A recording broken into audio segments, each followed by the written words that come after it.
Is it yogurt or is it curd? What's the difference? Is one better than the other? If your earlier attempts at making yogurt has failed, then this video is for you. Let's learn all about it today while we make our own curd or yogurt right at home with just two ingredients, milk and some leftover curd. I'm Srikanth Singh and welcome to our channel, Happy Belly Fish. Homemade yogurt is like an investment scheme. You put in some leftover curd and milk and you get a lot in return.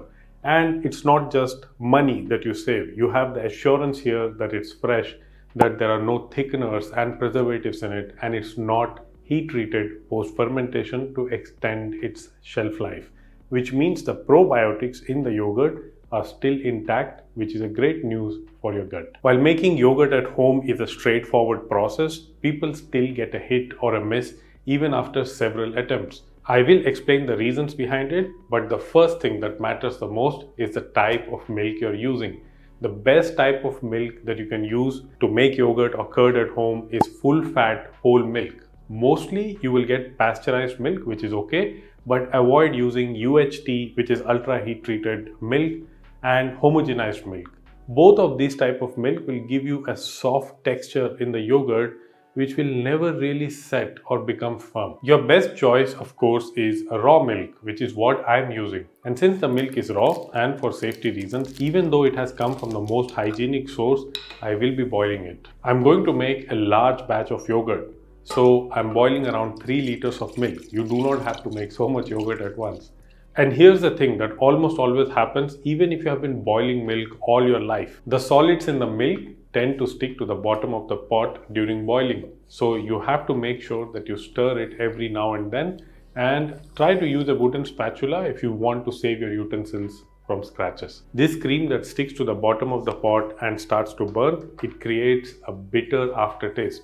Also, boil this milk over medium heat and not at high heat, just to get things done faster. What if the milk you're using is already pasteurized? Well, in that case, just warm it up and bring it to a temperature of around 35 degrees to 45 degrees Celsius.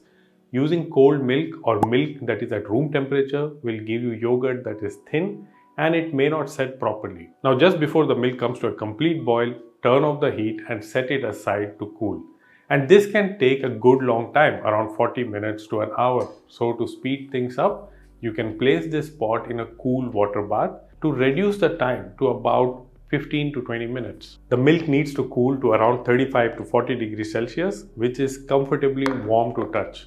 Since we are using whole milk, you will notice a layer of cream forming on the top as it cools. Now, don't save it for your coffee or for making butter. Stir it right back into the milk. This cream adds to the richness of the final curd. Now you need a catalyst to start the fermentation of the milk. This could be an expensive starter culture which you get online, or you can use small amount of leftover yogurt. But make sure that the yogurt has live cultures. It may sometimes be written on the label itself, contains live cultures, because we have trust issues with the big brands these days. I'm going to scoop out about 1 cup of lukewarm milk and mix in 1 tablespoon of yogurt per liter of milk. So for 3 liters of milk that I'm using, I'm going to mix in 3 tablespoons of curd. Gently whisk this into the milk until it dissolves completely. Now pour that milk back into the main pot and give it a gentle stir, just enough to distribute the culture evenly without over mixing.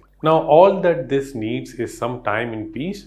So cover the pot and set it aside somewhere undisturbed, and after around 8 or 10 hours, your homemade thick creamy yogurt is set and ready.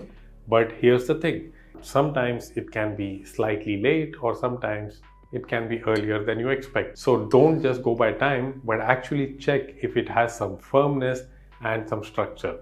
If the yogurt has not set in, then it will still be slurry and will need some more warmth and time. In cooler climates though, if you have an oven at home, then put the pot in the oven and just turn on the oven light. You don't have to cook the yogurt. Or you can wrap it in a towel to give some extra warmth. In many Indian households, making fresh yogurt is a daily ritual, and I'm sure in many parts of the world, similar routine is followed. For a small family, about half a liter of milk is enough to set a fresh batch each day. Yogurt or curd, I'll explain the difference in just a moment, also serves as an excellent probiotic for those who are lactose tolerant, helping them to support their gut health naturally.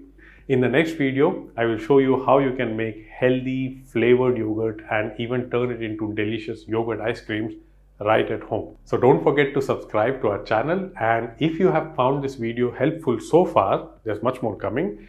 Please support us by hitting that like button and giving us a super thanks. Your support means a lot and helps us bring more healthy recipes to you. And now let's move on to the second part of the video, where we will be straining the yogurt to make it more concentrated. And one of the best tools for this is a yogurt strainer.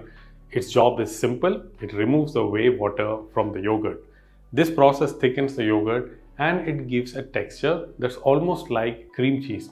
Dense, rich, and incredibly satisfying. Straining usually takes around 4 to 5 hours, and it's best to keep the yogurt in the fridge during this time to keep the flies away. You don't need that extra protein.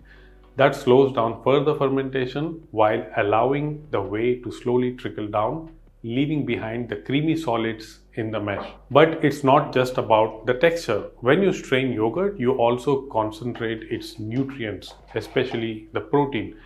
While regular yogurt has around 8 to 10 grams of protein per cup, strained yogurt can pack 16 to 20 grams in the same volume. So if you're looking to increase your protein intake, this simple step can really help. Now, yogurt strainers can be a bit pricey, but they do a clean and efficient job for small batches. If you're working with larger quantities, you can use a cheesecloth, but the setup here can be a little messy, and it can also leave a large mess in the kitchen. And putting it in the fridge can take quite some effort. And if you're not able to put it in the fridge, you will have to sit around it with a fly swatter until all the whey water trickles down. But that does not mean that you have to eat hung curd all the time. I personally prefer hung curd during most of the year. It feels more filling and satisfying and is more nutritious. But during hot summers, I prefer the curd as it is, with its whey, because it's more hydrating. And after the curd is strained, don't throw away the whey. Whey is also nutritious. It's rich in water-soluble vitamins and important minerals like calcium and phosphorus. It has a slightly sour taste, but you can use it in many different ways.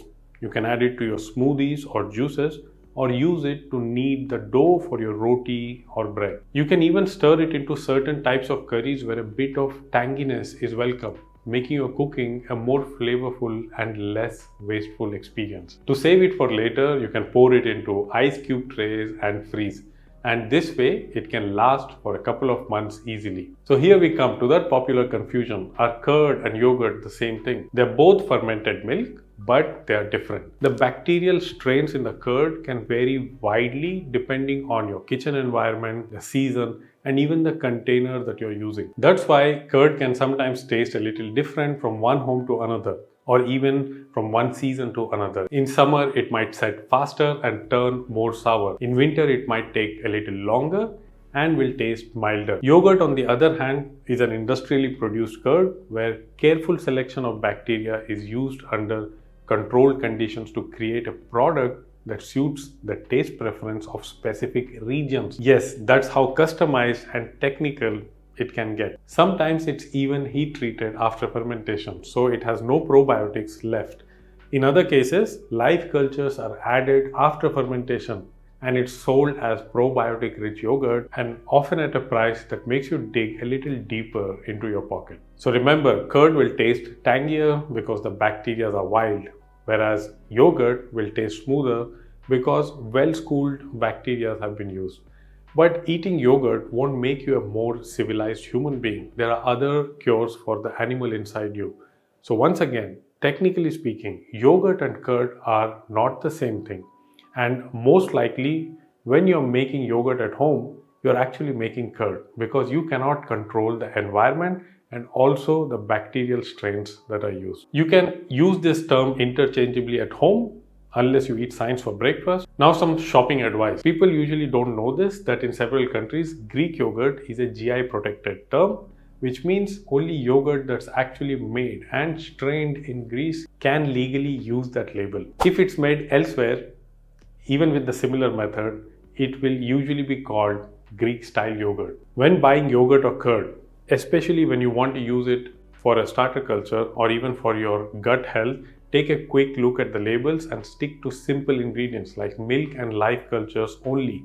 Steer clear of added ingredients like stabilizers or thickeners or anything that says heat treated after culturing. I hope you have enjoyed this video. Feel free to share your experiences, tips, or yogurt making adventures in the comments.